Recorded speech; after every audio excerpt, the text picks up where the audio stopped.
2001 April 17 party మే 17 April 27 date correct గుర్తులేదు.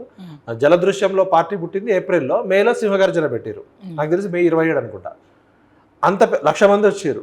ఆ మీటింగ్లో ఒక బక్కపల్చని వ్యక్తి ఎవరో చంద్రశేఖర్ రావట, ఈయన ఎమ్మెల్యే రిజైన్ చేసిండు, టీడీపీకి రిజైన్ చేసిండు, ఒక పార్టీ పెట్టి తెలంగాణ కోసం ఈయన గాంధీలాగా పనిచేస్తాడని తనను తాను తెలంగాణ ప్రజలను నమ్మించుకునే క్రమంలో ఫస్ట్ చెప్పిన స్పీచ్. అక్కడ నుంచి చూస్తే మియా బీబీ పావుసేరు బియ్యం పెట్టుకుంటా అన్న వాళ్ళకి 300 ఎకరాల ఫామ్ హౌస్ వచ్చింది. కొడుకు కూతురు అల్లుడు నా కుటుంబ సభ్యులు ఎవరున్నంటే ఎమ్మెల్యే కాకుండానే హరీష్ రావుని మంత్రి చేసిండు.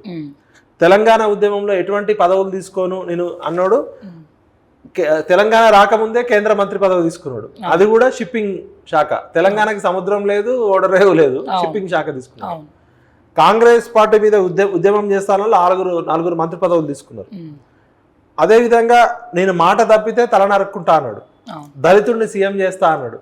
మరి కేసీఆర్ గారు దళితుడా? కేసీఆర్ గారు నాన్నగారు దళితుడా? కేసీఆర్ గారు తాతగారు దళితుడా? ఎట్లా దళితుడు ఆయన కేసీఆర్ గారు? ఒకసారి అంటే అనుకోవచ్చు, 2 సార్లు అట్లే చేసిండు.